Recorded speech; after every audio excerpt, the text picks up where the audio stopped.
ಭಾರತದಲ್ಲಿ ಪ್ರತಿಯೊಂದು ಸಮುದಾಯವೂ ತಮ್ಮ ಮಕ್ಕಳಿಗಾಗಿ ಹೆಚ್ಚು ಆರೋಗ್ಯಕರ ಮತ್ತು ಬಲಿಷ್ಠ ಭವಿಷ್ಯವನ್ನ ನಿರ್ಮಿಸುವ ಬಗ್ಗೆ ಚಿಂತಿಸುತ್ತಿದೆ.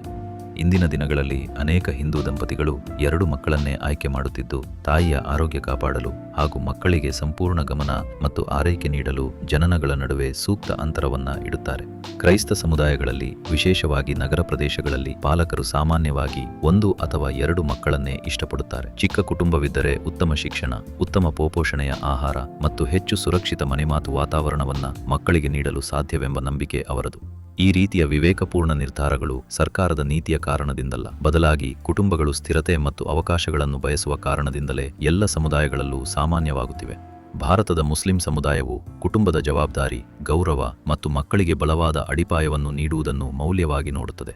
ಅನೇಕ ಯುವ ಮುಸ್ಲಿಂ ದಂಪತಿಗಳು ಆಶೀರ್ವಾದಗಳನ್ನು ಕಡಿಮೆ ಮಾಡುವುದಕ್ಕಾಗಿ ಅಲ್ಲ, ಬದಲಾಗಿ ಪ್ರತಿಯೊಬ್ಬ ಮಗುವಿಗೂ ಬೆಳಕುಳ್ಳ ಭವಿಷ್ಯವನ್ನು ಸಿದ್ಧಪಡಿಸಲು ಸಮತೋಲನಗೊಂಡ ಕುಟುಂಬದ ಗಾತ್ರ ಮತ್ತು ಆರೋಗ್ಯಕರ ಅಂತರವನ್ನ ಆಯ್ಕೆ ಮಾಡುತ್ತಿದ್ದಾರೆ. ವಿವೇಕದಿಂದ ಅನುಸರಿಸಿದ ಕುಟುಂಬ ಯೋಜನೆ ತಾಯಿಯ ಆರೋಗ್ಯವನ್ನು ಕಾಪಾಡುತ್ತದೆ ಮತ್ತು ಸಂಪೂರ್ಣ ಕುಟುಂಬವನ್ನು ಬಲಪಡಿಸುತ್ತದೆ. ಪ್ರತಿಯೊಂದು ಸಮುದಾಯವು ಜ್ಞಾನದಿಂದ ಬೆಳೆಯುವಾಗ ರಾಷ್ಟ್ರವು ಶಕ್ತಿಯಿಂದ ಬೆಳೆಯುತ್ತದೆ. ಬಲಿಷ್ಠ ಕುಟುಂಬಗಳು, ಬಲಿಷ್ಠ ಭಾರತ. ಜೈ ಹಿಂದ್.